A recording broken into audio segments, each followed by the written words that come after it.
Right. Well, I think first off, we saw what happens when Mama Bear and Papa Bear come out in the first episode of this season.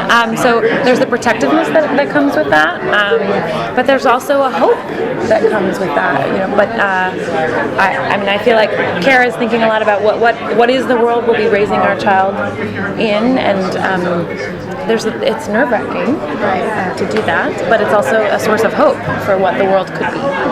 Yeah, I think it's a symbol that we can start anew, and this child is the first immune baby born. So it's the beginning of a new era, and I think that's what it represents to the story. But for us, just the idea of being parents in this new world, how does that look? We're on a ship.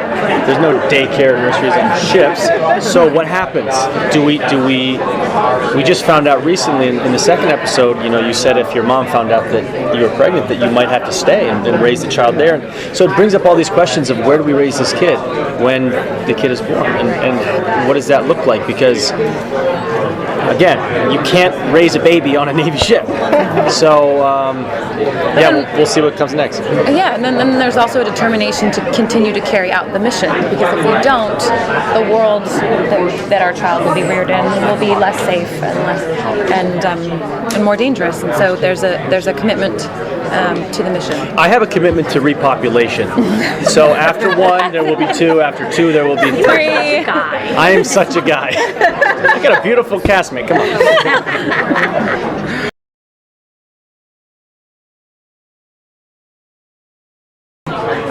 It's always relatable. I mean, the show aired last year, and look, we had the Ebola thing come up. That happened literally weeks apart from our airing date.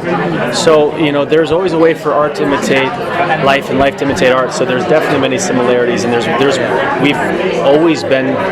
humanity's always been at war. I don't think there's ever been a time where we haven't been. So it's very similar in that way, where we have real people in the armed forces that are living the lives like us, where they're leaving their families, and it's not easy to raise a family in these circumstances. So we're just playing the part. People are really living this. So I have to tip my hat to those people that have to really figure out how to raise a family in these extraordinary circumstances. And when you do speak to the military and the Navy and such, they prepare themselves for situations like this. And you think, oh my gosh, okay, so this is part of your training. What happens when there's a virus that we're all coming together as a community to fight? So that was sort of an aha moment when we started filming last year, that this is actually something that the military does prepare for.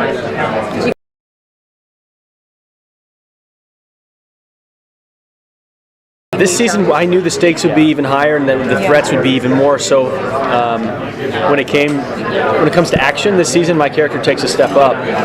So this season, I really came in ready to just throw myself in, and I've done all of my own stunts. And I remember I had the stunt coordinator call me the day before a big stunt. He's like, "Do you want to do this? It's kind of a dangerous one." And hell yes, I want to do the stunt.